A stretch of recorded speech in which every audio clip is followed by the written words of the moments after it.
Bueno, retomamos el tema 3 que hablaba de materiales, en este caso cuando hemos terminado la otra parte, y pasamos a los materiales de extracción y evacuación.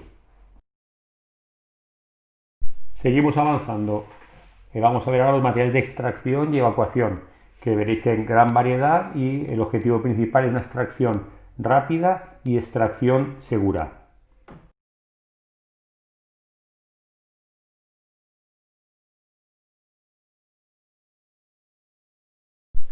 Para ello los dividimos en dos grupos, los de extracción y los de evacuación. El material de extracción veréis que va dirigido exclusivamente o en su mayoría, a un tipo de lesión que puede ocurrir en el medio acuático, que sean las lesiones medulares. Y la evacuación va a ocurrir en cualquier lugar que tengáis que desplazar a alguien por el agua, por la arena, hacia el hospital, en cualquiera de esos ámbitos.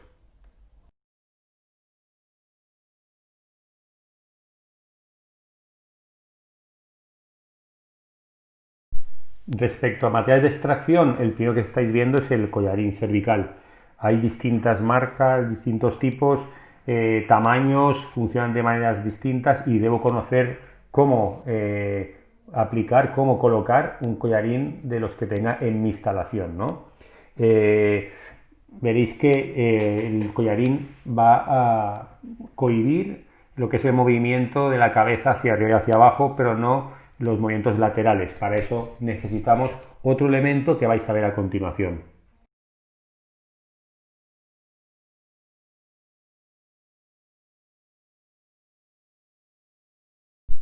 Este elemento, que unido al collarín que habéis visto antes, va a hacer que la cabeza de la persona que queréis que esté totalmente inmovilizada no pueda hacer los movimientos de lateralización que podría hacer en caso de llevar solamente el collarín.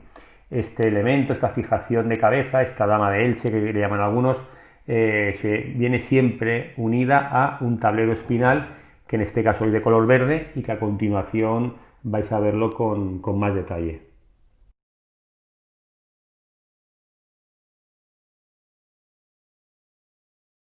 Bueno, pues como os he dicho, el inmovilizador de cabeza va unido siempre a lo que es un tablero espinal.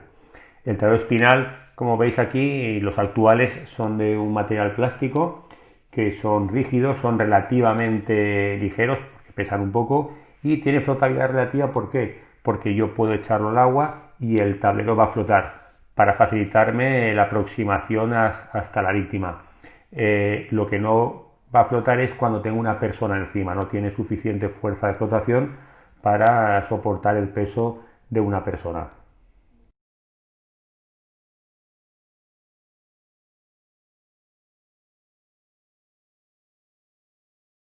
Y pasamos a los materiales de evacuación. El objetivo principal de este material es facilitar el desplazamiento del lugar donde ha sucedido el accidente hacia un lugar donde podéis hacer un tratamiento específico de la lesión o el problema que tenga esa persona. Como os indica aquí, habitualmente este material vais a encontraros en espacios acuáticos naturales, porque ya podéis suponer que puede tratarse de embarcaciones, puede tratarse de tablas de salvamento, de elementos que en una instalación acuática no encontraréis.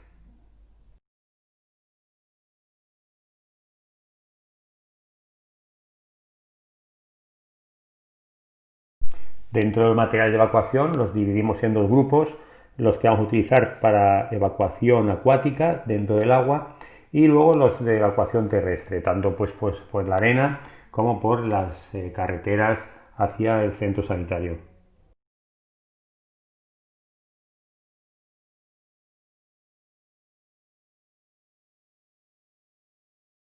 El primer material de evacuación acuática que vamos a ver es la tabla de salvamento, que no es ni más ni menos que una tabla de surf que han adaptado al salvamento, pues colocando unas zonas donde yo pueda arrodillarme y hacerme menos daño y estar sujeto, donde he colocado unas agarraderas para que la persona activa, consciente, a la que vaya a rescatar, pueda ayudarse de ella, o yo mismo pueda ayudarme en las técnicas para víctimas inconscientes. El trabajo habitual es un rescatador en la tabla y un rescatado. En el caso de haber más, lo que hacemos es utilizar como medio de flotación para esperar que venga ayuda y podernos desplazar de forma segura hacia la orilla.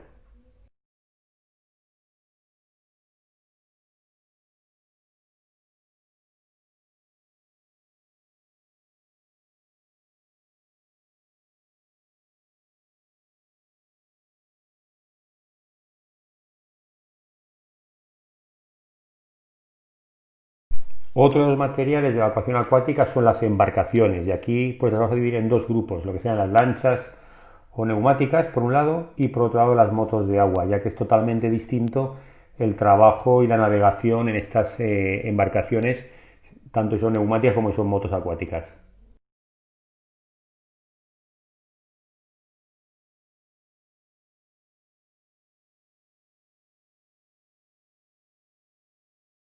Con respecto a las lanchas neumáticas o embarcaciones, podemos distinguir dos tipos de ellas con respecto más que nada al tamaño y a la forma de conducción, ¿no? Las más habituales que se encuentran en las playas son las de la primera imagen, esa embarcación pequeña, entre 4,5, 5 metros, que le llaman poperas porque el patrón las conduce con una caña desde la popa, de la parte de atrás de la embarcación, ¿verdad? Y son ligeras y son fáciles de llevar a la arena y volver a entrar al agua del mar, ¿no? Y por otro lado, el otro tipo de embarcaciones, la veis ahí, que es grande y se utiliza más para rescates un poco más alejados o para el remolque de embarcaciones. ¿Por qué? Porque son embarcaciones que pueden tener pues entre 6 y 7 metros de eslora o más, con doble motor y pesan muchísimo como para llegar y vararla en la arena. Luego no hay quien mueva aquello, ¿no? Haría falta muchísimo personal para volverla a devolver al agua. No tiene sentido utilizarlo para varadas en la arena, ¿no?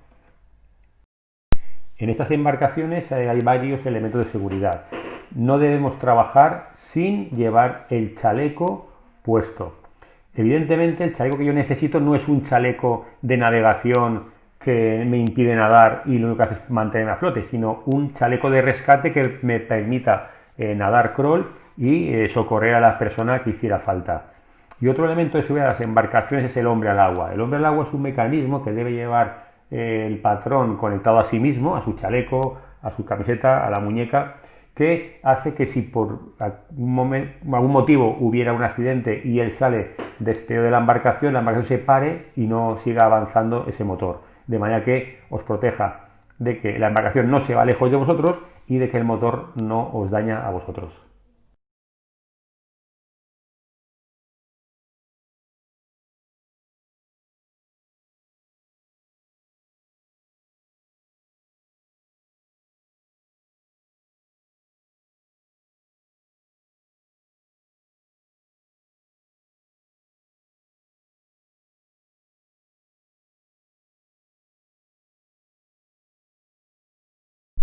Y aquí estáis viendo un elemento de protección que debe llevar cualquier embarcación que se utilice para el salvamento en costa donde va la gente nadando, ¿no? Porque hemos dicho anteriormente que vamos a colocar unas boyas que separan la zona de baño de la zona de navegación, pero claro, si hay una embarcación de salvamento, muchas veces tendrá que entrar en esa zona de baño donde puede haber bañistas nadando, buceando, y lo último que queremos es herirles y dañarles. Este elemento que se coloca en la hélice tiene dos funciones. Primero, proteger a la hélice de golpes, y segundo también que si nos acercamos a una persona, pues esa hélice no destruya la pierna, el brazo, lo que se acerque a ella.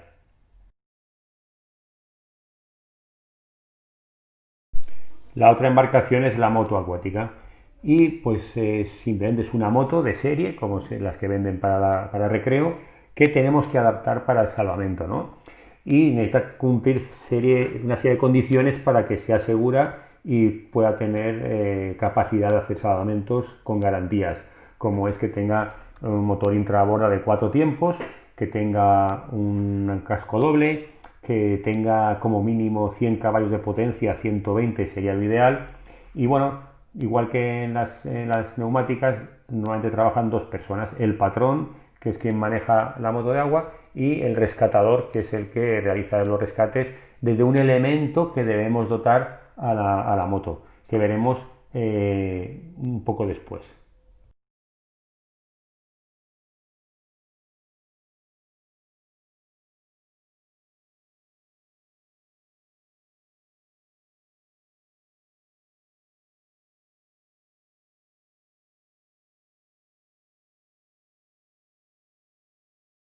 Y aquí tenéis varios elementos con que la gente suele trabajar en estas motos de salvamento. Quiero hacer hincapié sobre todo en los elementos de seguridad. Hablamos que en las embarcaciones neumáticas llevamos chaleco. Evidentemente en la moto también vamos a llevar esos chalecos de rescate. Ahí tenéis un ejemplo en la imagen. Pero además vamos a llevar casco. Casco igual que llevas en tu moto por la carretera. Porque las motos de agua son capaces de alcanzar grandes velocidades y si salimos despedidos por alguna maniobra del patrón, evitando una persona, un obstáculo o en el acceso a un rescate, nos dañaríamos seriamente si no lleváramos ese casco. Y aquí tenéis el último elemento que necesitamos tener en esa moto acuática para que sea una moto de rescate, que es la plataforma de rescate, la tabla de salvamento que se lleva en la embarcación. ¿Dónde va? Como veis ahí, esa tabla va unida a la moto por la parte de la popa, un triple anclaje para que tenga algo de movimiento pero no pueda bascular y hacernos caer. Y en esa plataforma es desde donde se hacen los rescates y donde va esa persona que vosotros rescatáis.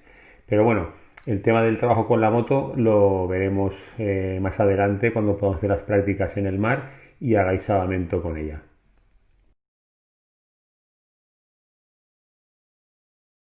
Pues vamos a ver ahora los vehículos de evacuación terrestre. En este caso tenemos justo desde la orilla hasta el paseo, que sean los vehículos todoterreno, y desde el paseo hacia el centro sanitario, que serían los vehículos medicalizados.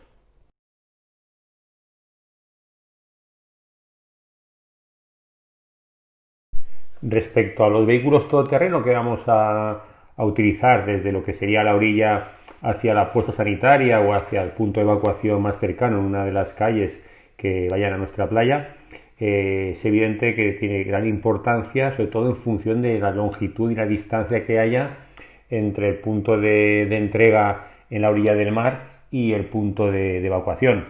Ahí veis que hay dos tipos de vehículos, veis los quads que son pequeños y manejables y ya veis vehículos grandes pick-up y pues no solamente en función del dinero que se quiere invertir tendremos un vehículo u otro, hay playas donde la franja de arena es limitada y es poca y no puede entrar un vehículo, tienes que utilizar los quads que son manejables y más fáciles de funcionar. Y bueno, son vehículos normales que yo puedo comprar como particular y que necesitan adaptarse al trabajo que van a desarrollar en el ambiente del salvamento.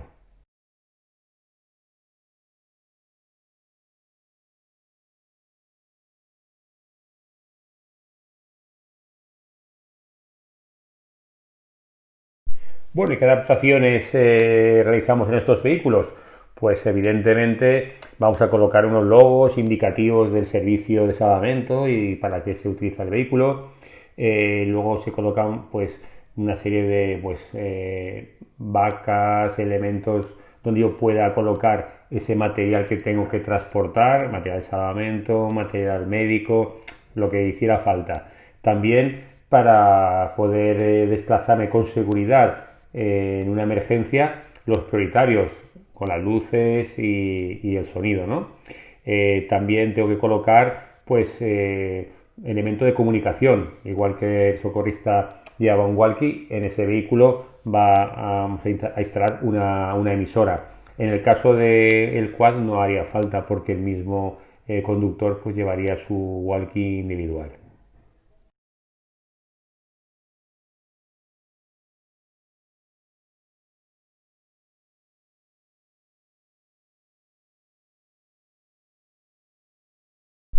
Una vez hemos desplazado a la persona accidentada desde la orilla al lugar de evacuación o a la puesta sanitaria y necesita unos posteriores cuidados en un centro sanitario, ahí donde van a entrar los vehículos medicalizados. Es importante qué vehículo nos envían según en función de la patología de quien vamos a atender, porque sabéis que hay distintos tipos de ambulancias y no todas sirven para el tema asistencial. Por ejemplo, en el dibujo que estáis viendo, Las tipo A1 y A2 no son ambulancias asistenciales, tienen otra función distinta a la de atender emergencias. ¿Cuáles son las asistenciales para emergencias? Las tipo B y tipo C. Como estáis viendo, las tipo B son ambulancias de soporte vital básico en las que van a trabajar dos técnicos en emergencias. Las del tipo C ya son ambulancias de tipo soporte vital avanzado, con médico, enfermero, enfermera, médica y un técnico en emergencias sanitarias. Un equipo de 3 personas que van a atender, pues por ejemplo, en el caso de que vosotros aviséis de que tenéis una parada, ¿vale? ¿Cuándo irá una de tipo B? Pues más del ámbito de que aviséis de que tenéis una persona con una fractura y que no tiene riesgo vital. Además, estas ambulancias que estáis viendo que van por la carretera simplemente son furgonetas. Lo que ocurre es que las han adaptado para este tipo de servicios. Igual que se adaptaban los vehículos todoterreno, pues se van a adaptar esas furgonetas para que se conviertan en una ambulancia y dispongan de todo el material y equipamiento para atender a la gente.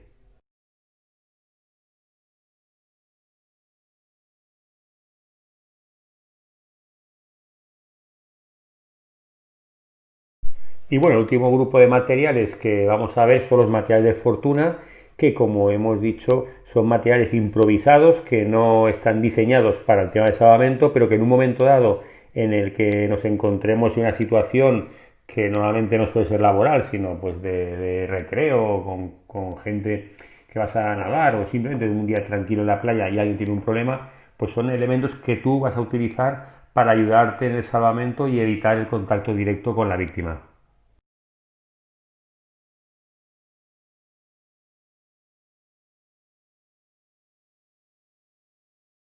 Y bueno, ¿qué materiales pueden ser esos materiales de fortuna? Pues como podéis imaginar, cualquier material que os dé algo de flotación a vosotros o a la persona que se lo podáis lanzar, que evidentemente os permita luego desplazaros con esa persona y con ese material, o incluso desplazaros a vosotros con el material hacia esa persona, ¿no? Se me ocurre, aparte de las imágenes, pues cualquier cosa que pueda desde fuera del agua acercarle para que se agarre y tirar de él. Es cualquier material que penséis que os pueda ayudar y que os va a facilitar ese salvamento.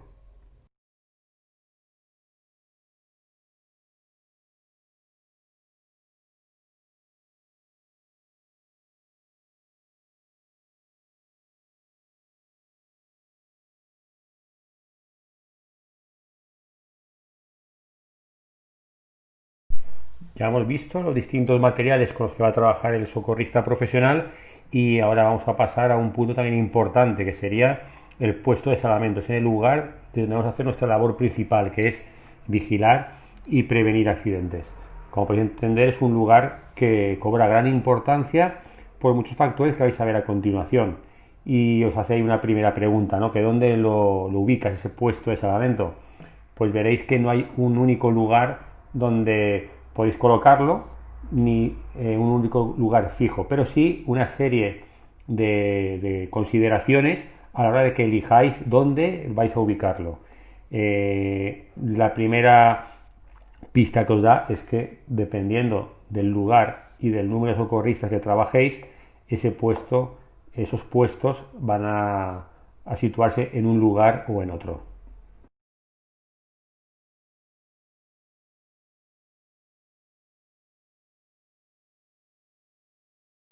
Bueno, ¿y qué características debe tener ese puesto de salvamento? Eh, Vamos a ver un poco todas, ¿no? Debe estar en un lugar elevado y cercano al agua.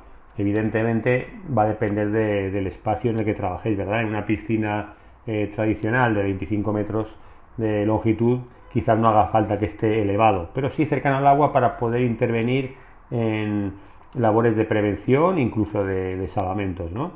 Luego debe evitar ángulos muertos, porque quiero abarcar la mayor zona de baño posible en un vistazo. No debo tener nada, ningún objeto que me impida esa visión y tengo que elegir ese lugar donde voy a situarme que pueda ver todo de un vistazo o en principio casi todo. También debo colocar alguna cosa como la sombrilla, en las playas se utilizan incluso banderolas para que pueda localizarme el bañista. si necesita ayuda, sepa dónde tiene que recurrir, dónde está el socorrista, dónde puede ayudarle.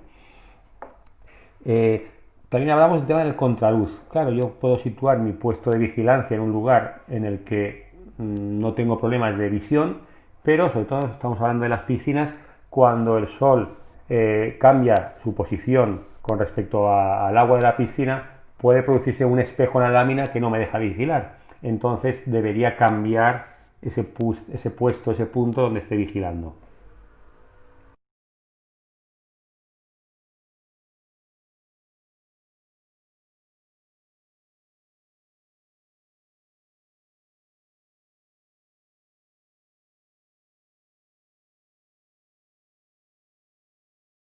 Aquí tenéis una idea de un puesto de salvamento adecuado para un parque acuático. En principio veis que es una silla elevada con una sombrilla para proteger al socorrista y como podéis ver está haciendo una vigilancia dinámica y tiene una zona reservada solamente para él en la que se puede desplazar de un lado para otro sin que le moleste a la gente, sin que le interrumpa en esa vigilancia.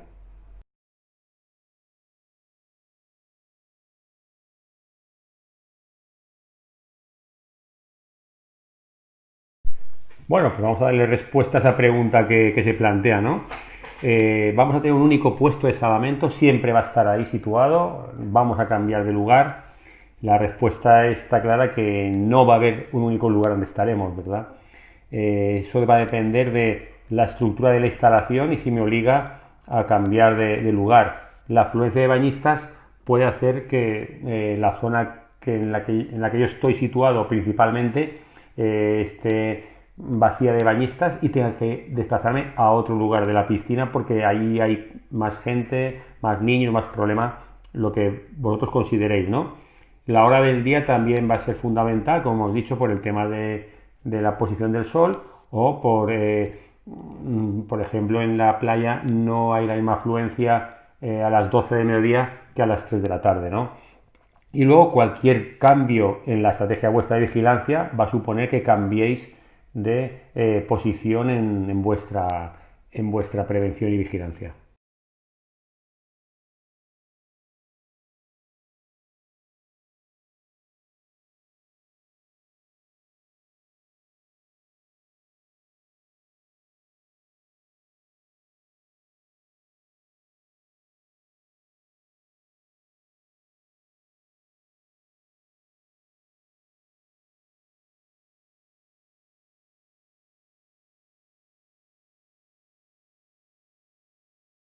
Bueno, entonces, ¿qué requisitos mínimos debe tener ese puesto de salvamento para que sea ese lugar ideal para nosotros para realizar vigilancia y prevención? Como hemos dicho, exceptuando en pequeñas piscinas, que estuviera elevado. Ahí os indica de 3 a 3 metros y medio. ¿Por qué? Porque en la playa necesita tener cierta altura para salvar lo que son las sombrillas, las carpas, lo que la gente lleva a la playa para hacer sombra, ¿verdad? Luego se habla de una plataforma de vigilancia. Pensar que si solamente fuera un asiento, una silla, un lugar donde estamos sentados durante 6 horas, 7 horas, 3 horas, depende de cómo se organice el servicio, es una locura para vuestras piernas. Necesito poder levantarme, estirar las piernas, moverme un poco, volver a sentar. Para eso la plataforma, ¿no? Luego que es importante que la escala sea de fácil acceso, no solamente para que no sea incómoda para vosotros subir y bajar, sino que esté situado de manera que cuando yo suba o baje de la torre pueda seguir mirando hacia el mar y no pierda de vista el objetivo de mi vigilancia, la persona a la que no quiero perder de vista porque voy a hacer un rescate, ¿no?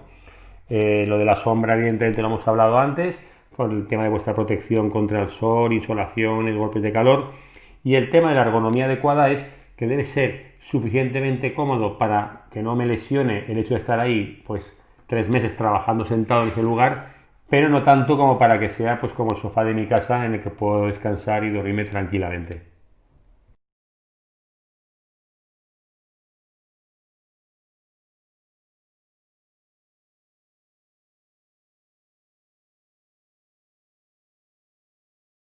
Y bueno, para finalizar este tema vamos a hablar del mantenimiento de todos esos materiales que hemos visto y del puesto de vigilancia, ¿no? Entonces, ¿qué es mantenimiento? ¿Qué pensáis que es mantenimiento?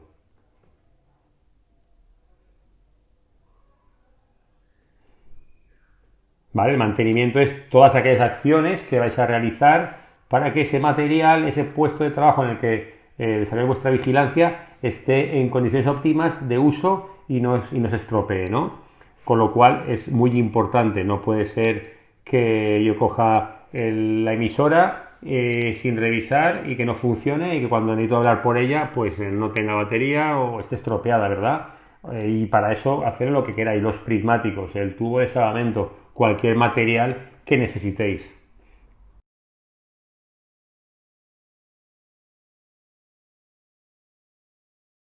Bueno, pues entonces, ¿qué tipos de mantenimiento tenemos? Aparecen dos tipos, el mantenimiento preventivo y el mantenimiento correctivo. Entonces, ¿cuál pensáis que es el mantenimiento preventivo? Bueno, pues el mantenimiento preventivo son todas esas acciones que desarrolláis, que realizáis para evitar que ese material se estropee, no esté en uso o se deteriore. ¿Y el correctivo? Pues el correctivo sería cuando ya se ha estropeado, realizar las acciones para repararlo o, en caso de que no sea posible, sustituirlo por otro. Y bueno, la siguiente pregunta sería, ¿quién realiza ese mantenimiento correctivo? ¿Quién realiza ese mantenimiento preventivo? Bueno, pues evidentemente el mantenimiento preventivo es responsabilidad del socorrista, nuestra responsabilidad. Y el mantenimiento correctivo pues será responsabilidad de las empresas especializadas que reparen el walkie, que hagan la revisión de los motores, de las embarcaciones, etcétera, etcétera, etcétera. Ahora la pregunta es, ¿cómo hacemos el socorrista? ¿Cómo hacemos el mantenimiento preventivo y cuándo lo realizamos, ¿no? Entonces, la primera pregunta es el cuándo lo vais a hacer. Evidentemente, y creo que ya lo sabéis del tema anterior, lo vamos a hacer antes de entrar a trabajar y después de entrar a trabajar. Antes para comprobar que la instalación es segura para los bañistas y después para reportarle a mantenimiento qué acciones debe realizar de carácter correctivo para poder tener la instalación en perfectas condiciones para justo el día siguiente.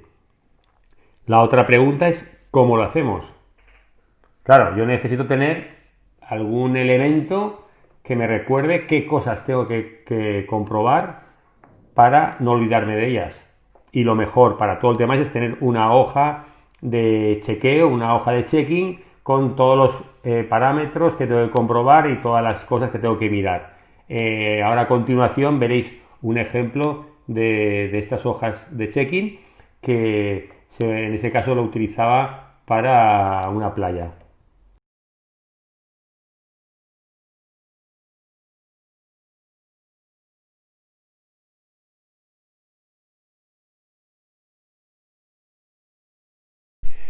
Bueno, ¿y qué acciones son las imprescindibles a realizar con nuestro material para llevar a cabo un buen mantenimiento? Pues evidentemente lo primero es llevar un mantenimiento preventivo diario, día tras día, realizar ese mantenimiento. Los materiales están diseñados para realizar el trabajo de cierta manera, con lo cual debo tratarlo de forma adecuada y usarlo solamente para lo que ha sido diseñado. Todos los días debo guardarlo, ese material. No sé si alguna vez habéis visto en alguna piscina unifamiliar esos aros salvavidas que llevan allí desde tiempos inmemoriales, que cuando los compraron en naranja ya son de color blanco, ¿no? Eso no puede pasar con nuestro material.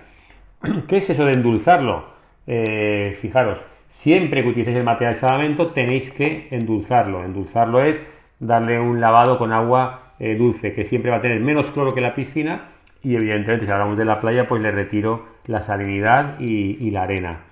El guardado debe ser adecuado. ¿Qué quiere decir con esto? Que hay material que es delicado y que yo he mojado porque lo he limpiado, lo he endulzado y debo dejarlo en algún lugar específico para que se seque y no se deteriore.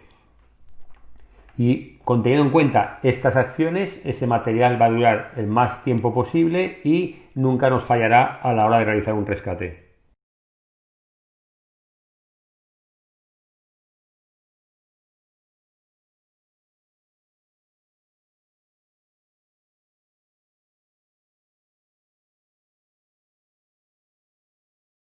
Bueno, y a modo de resumen, ¿qué hemos visto en este tema?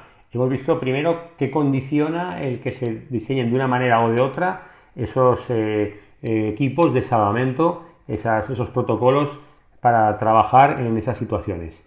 Y luego hemos visto cuál es el equipamiento del socorrista acuático, tanto desde el aspecto de la uniformidad como de los materiales con los que va a trabajar.